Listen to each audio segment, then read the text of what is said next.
মানুষে রোজা রাখে এবং আবার রোজা নষ্ট করে ফেলে। কেমন নষ্ট করে? রোজা নষ্ট করে 5টি কাজে রোজা নষ্ট হয়ে যায়, দুর্বল হয়ে যায়। রোজা যদি দুর্বল হয়ে যায় ওই রোজার কোনো মূল্য নাই। আছে? কথা কয় না? আছে? এদিক তাকান, গুরুত্বপূর্ণ কথা। রোজা যদি আমি উপোস থাকলাম সারাদিন, সুবহে সাদেক হতে একদম মাগরিবের আজান পর্যন্ত এক ফোঁটা পানিও মুখে দিলাম না, চোখের সামনে কত খাবার, কিছু খাইলাম না, লোভে দিলাম না, কিন্তু সব কিছু ত্যাগ করে সহ্য করে রোজা রাখলাম, আমার রোজা হইল না। এই রোজার আল্লাহর কাছে কোনো দাম নাই। কথা বলেন ঠিক কিনা? ফাও উপোস থাকা হয়েছে, খালি উপোস, কিন্তু রোজা 5টি কাজে দুর্বল হয়ে যায়। রোজা সম্পর্কে সামনে সপ্তাহে আলোচনা করবো ইনশাআল্লাহ। তবে রোজা কেন দুর্বল হয় একটা পয়েন্ট বলে দিই। 1 নম্বর হচ্ছে মিথ্যে কথা বলা। কি কথা বলা? কথা কয় না? কি কথা বলা? আপনার মুখটা কি পবিত্র না অপবিত্র?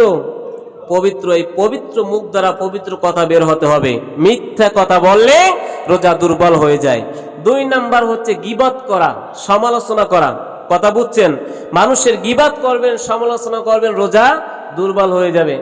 3 নাম্বার হচ্ছে মিথ্যা কসম খাওয়া।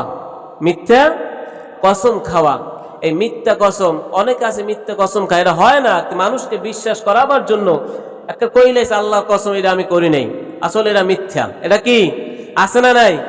আল্লাহর কসম, খোদার কসম, অমুকের কসম, এটা আমি করি নাই, আমি যাই নাই, আমি আনি নাই, কিন্তু এগুলা মিথ্যা। মানুষকে বিশ্বাস করাবার জন্য এই মিথ্যা কসম কাটছে, মিথ্যা কসম কাটছে।